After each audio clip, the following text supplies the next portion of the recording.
In this lesson, you will learn how to install and configure PostgreSQL and pgvector extensions for Windows. Let's learn about PostgreSQL and pgvector. PostgreSQL, commonly called as Postgres, is a powerful open source object relational database management system used to store, manage, and retrieve data. Known for its extreme reliability, it supports both traditional SQL relational and JSON non-relational queries. pgvector is an open source extension that allows you to store, index, and query high dimensional vector embeddings directly within a PostgreSQL database. It essentially turns a traditional relational database into a vector database, eliminating the need for separate infrastructure for AI applications. It adds a native vector data type to PostgreSQL to store embeddings generated by machine learning tools. So let's go ahead and learn about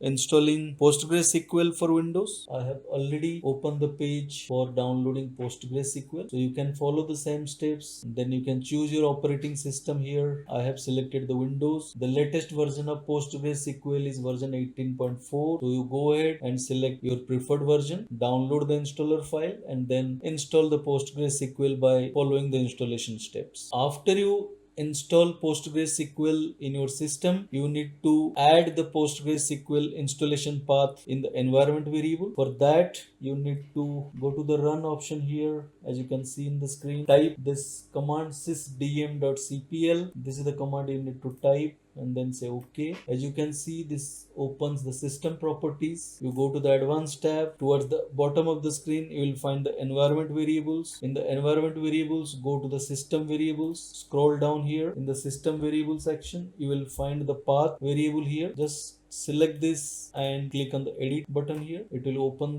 this box. Here, as you can see, I have already added this path, C program files PostgreSQL /18/bin. So I have installed the version 18 of the PostgreSQL. So you need to add this path for yourself. Click on the new and then you can add this path here. So I have already added this path. So I'll just say cancel here. Say cancel and come out. So after you install PostgreSQL and add the environment variable, the next step for you is to install Git for Windows. Go to Google again. As you can see, I have already opened this page for installing Git for Windows. So you can click here to download the Git tool and then you can install it for Windows operating system or as per your preference. So after you install Git, then the next step is install the Visual Studio for Windows. So I have already opened this page. As you can see, for the demonstration purpose, I have installed the Visual Studio community version. You can just click on the free download and then you can install the Visual Studio, or alternatively you can choose your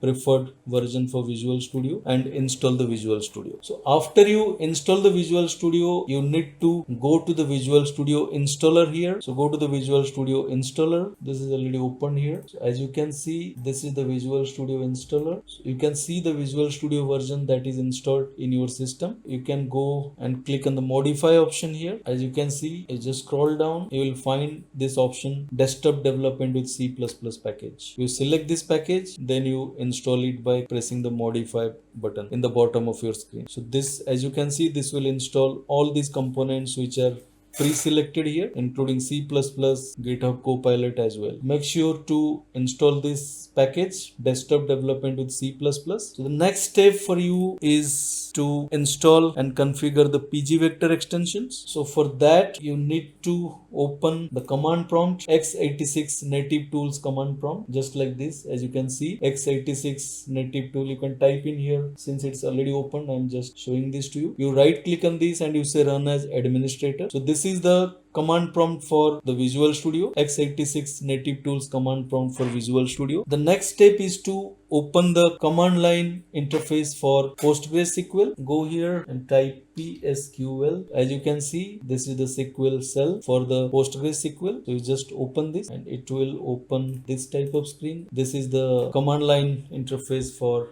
PostgreSQL. Using this command line interface, you can perform all sort of database operations in PostgreSQL. Then the next step for you is to open the Postgres admin, the PG admin. So the PG admin is the interface the IDE tool for Postgres. Just click it and say open. It's already opened here. As you can see, here it is, the Postgres admin. As you can see, the default database is Postgres. I have created a test database just for exploration purpose. Once you expand this default Postgres database, you will find multiple objects listed here. One of the object is the schema. Once you click on the schema, you will be able to see the tables also as well. So as you can see, I have created one table just for your reference and learning. So I've created a knowledge based table here. Okay, so let's see the steps for installing pgvector extensions. Let's open the x86 native tools command prompt for Visual Studio. So I have certain commands that I have already created and configured. So the first instructions is this. As you can see, I'll just copy this, paste it here.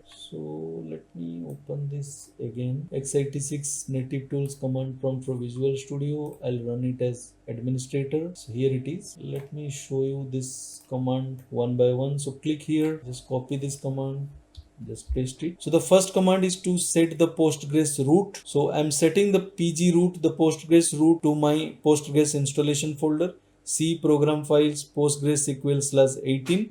18 because I have installed the version 18 of the PostgreSQL. This is the first command. Once you execute this command, then you have to type the next command, that is cd temp. As you can see, to change to the temporary folder. So now I'm in the temporary folder. Once you are in the temporary folder, you have to type this command. This command will install the pgvector files to the temp folder. I will not execute this because I have already executed this. So this is the command that you have to execute. Make sure that you are selecting the version 0.8.1 because this is the latest version that you need to use. So once you execute this command, the next command is to change to the pgvector folder. So we'll say cd pgvector. Once you are in the pgvector, you need to now install these pgvector files. So this is the command you give. Then the next command and the last command to install the pgvector is this one. This command will install all the pgvector installable in your system. I am not executing this command here because I have already executed this earlier. So I can just type it for you. So nmake, as you can see, nmake/f. This is case sensitive, so you can file.win. So this is one command. Then the next one is /install. So this is the final command to install the pgvector extensions in your system. So after you install the pgvector extensions in your system, the next step is to create the vector data type. So you need to create the vector data type in the PostgreSQL. For that, you have to use the psql